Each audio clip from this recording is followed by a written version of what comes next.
That was the point, but it got through. So now you say, what's the next point? The next major point, this was a point too, I'd have to say. And we're kind of in that area now. But I want you to be able to grab these points and know where your next levels are.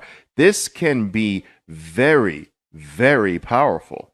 Why do these points, why are they so reliable?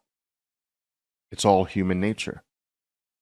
All technical analysis is really reading the footprints of human nature. So let me explain to you. When a stock is in an uptrend and has pullbacks, when there is a new high made after the pullback, this point here becomes what's called minor support. Okay? Minor support. Once a stock releases or pulls back or takes a rest or gives it or pauses, okay? It leaves behind a point that becomes a ceiling, if you will. Once you break through the ceiling, if you get high enough, the ceiling now becomes the floor.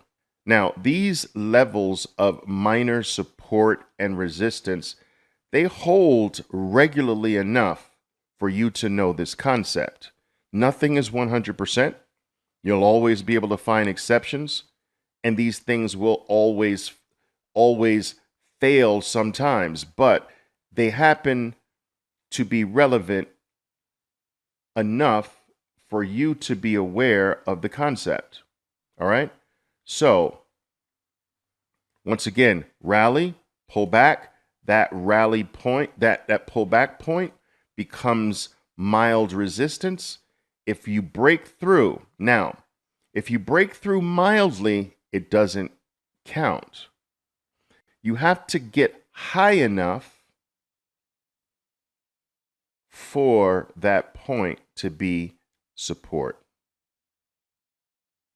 Okay? Now, if we look at it on the reverse side, we've got a drop, a rally, okay? That point becomes minor support. If you break through like this, there's not enough space for it to become support. You need enough space for this to become minor resistance now. All right? And the other thing I want to make clear to you is that, like anything else, these points are really more like areas. They are not points. I'm saying points for lack of a better phrase, but remember, it's not all so perfect. It's really around that area, okay? It's really around this area. And that's the same for everything. Areas of support, areas of resistance, the area of the 20-period moving average, the area of the 200-period moving average. All right? Okay. So we've got the minor support. Let's do major support. What's major? All right. Major is largely when you're more sideways in nature in the stock. So major support would be, boom, this rally here. You need a powerful move up after a drop. Listen to me. Not a weak move up. Here's a weak move up.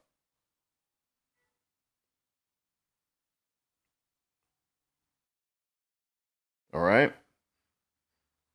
I'm talking about you need a powerful move up. No. Boom. This point becomes major support so that if we were to come back and retest that point, it is likely to hold. All right. Major support. So minor support is more kind of low to high. All right. Low to high. Major support has no difference. It's low to low. Major resistance, high to high. All right. Okay. Now, you can kind of get one transitioning into the other. All right. So you can get major support transitions into minor support. Let me show you that. So here you have a scenario where you've got this happening. So major support and resistance, major support. Remember, these are areas, major resistance. Boom, you break through decently enough, not just there. You need it decently enough. You need space. And now what was major resistance gets converted to minor support. Okay? Let's do the other way. You can have major support and resistance happening.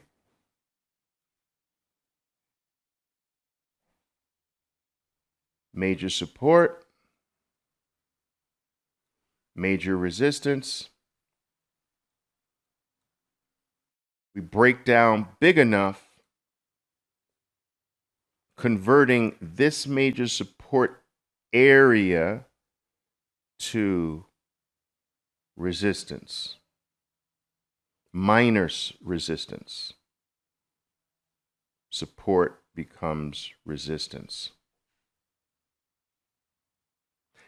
And this, ladies and gentlemen, is how markets transition. They transition with this move or conversion or transformation from major to minor.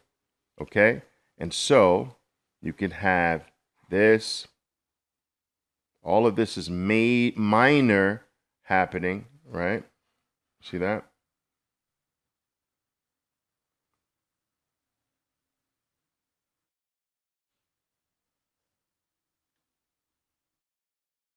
Now you've got major happening.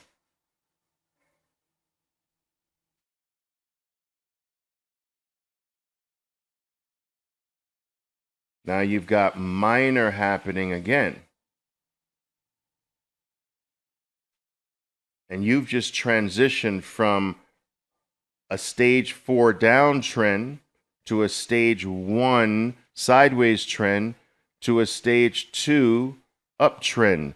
Just like that. Minor resistance transforms into major support transforms into minor support. Did you see that? Do you get that? Do you understand the differences between minor and major and how this concept can help you read how markets transition? You got it? Talk to me.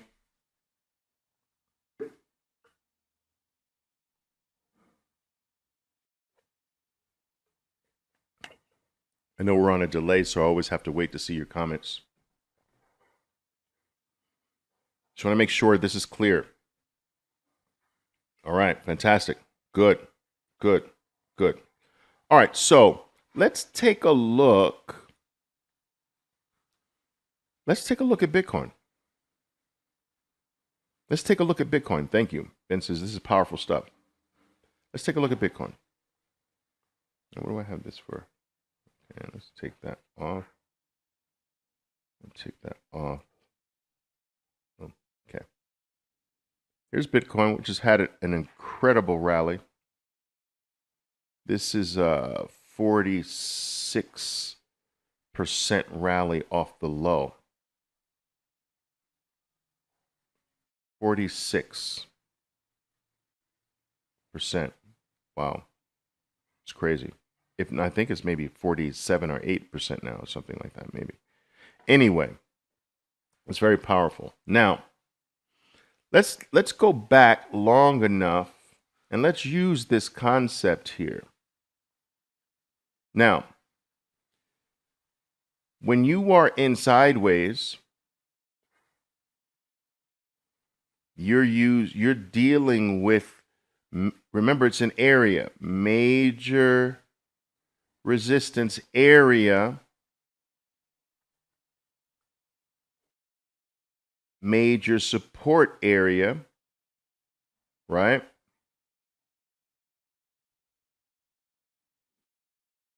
Boom. Now you break, okay? Now it's interesting that this tail here that dropped and then came up there becomes that very interesting point. So we work our way back up here and boom. Now here is the major support area.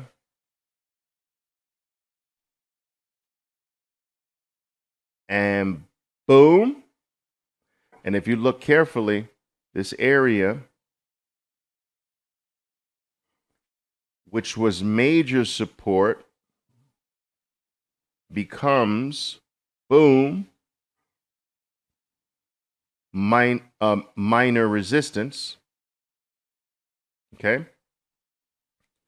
And so you have these, it'll never be perfect like my drawings, but the drawings are meant for you to get the general concept. And so once again, you have this kind of sideways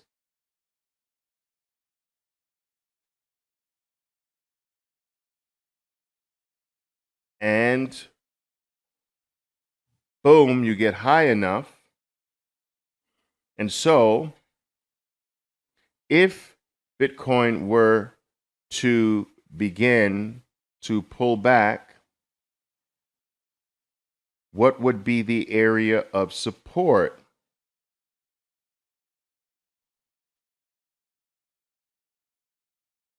About 18.3, 18.5. Do you see that?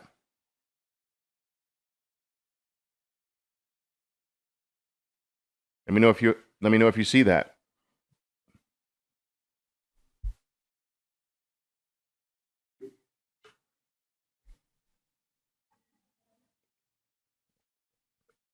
Good. Awesome. 18.3, 18.5. Remember, it's an area. Good. So now, the value of this is immeasurable. The value of this is immeasurable. Even though it's not perfect, it's reliable enough to come up with in advance where things should stop, where things have a higher likelihood to stop,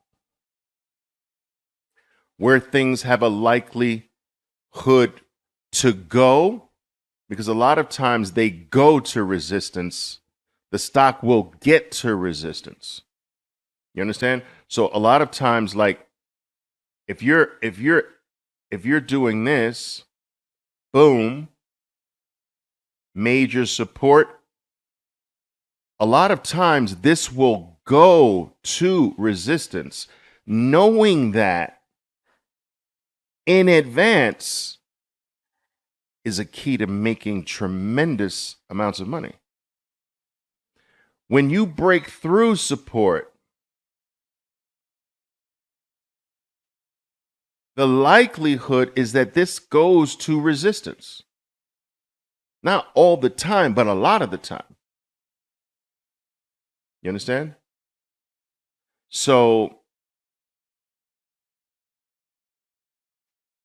this can be very, very powerful. Knowing that Bitcoin's minor support, this is minor now, is in the 18.3, 18.5 area is huge.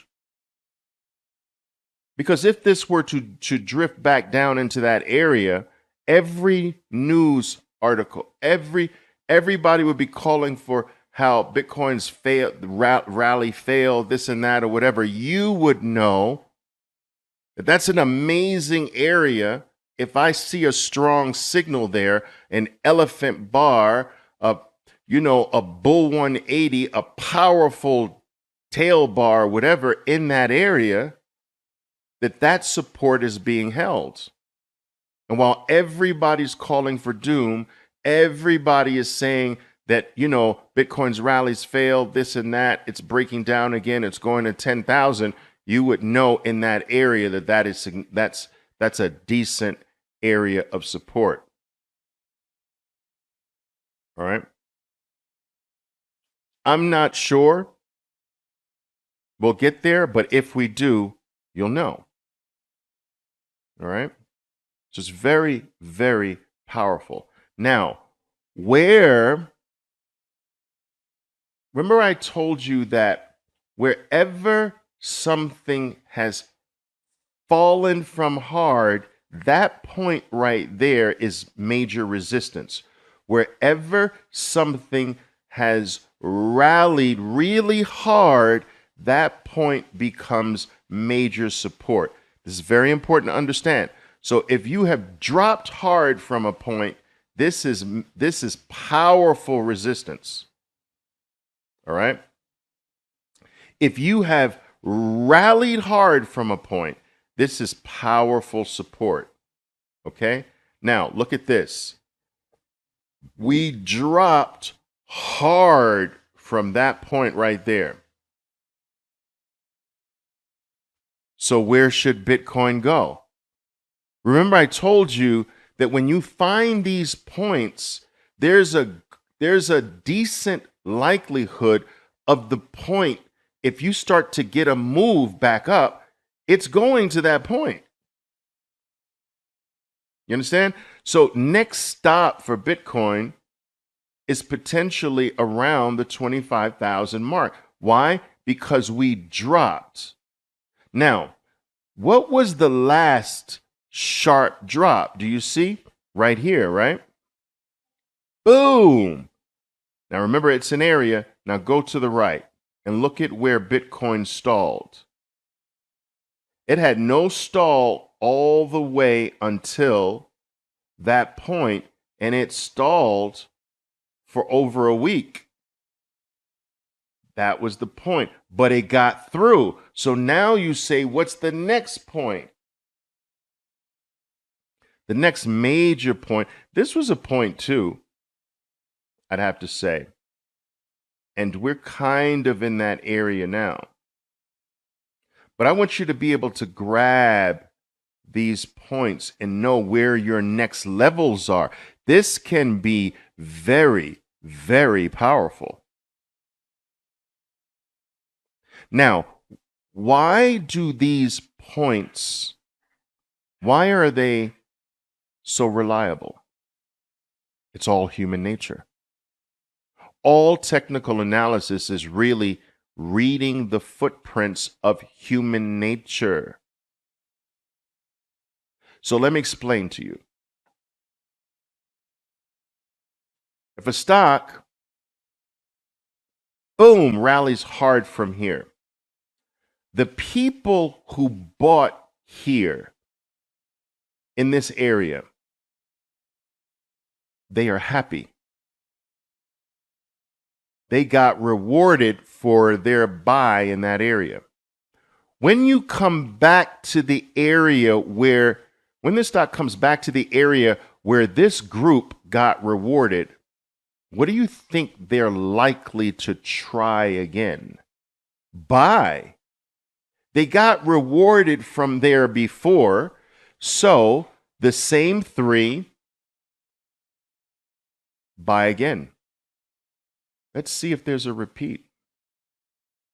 This repeat phenomena is what helps create the support. But there are people over here that they were looking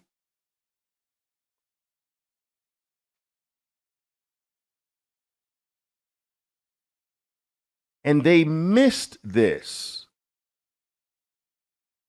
And they saw what happened. And now they come and join to make this even more support. And this starts to become a higher and higher self-fulfilling prophecy. All the people, you start to decrease. Then it's 5 over here. Then the next one is 6. There's a new group of 6 that joins and a new group of 7 that joins. You understand? So each time it becomes an even more and more self-fulfilling prophecy. Those who got rewarded come back to do the same thing. Those who missed it join, and now the group is bigger. Now, eventually, this has to give way on one side or another. All right? But that's what creates the support and resistance. When you have a scenario where, boom, this dropped hard, there are people who were holding the item here and they got slammed.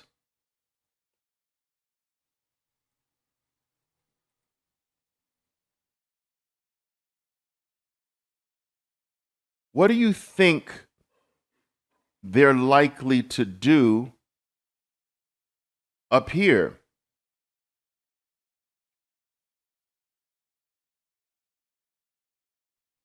They're likely to sell. They got their money back.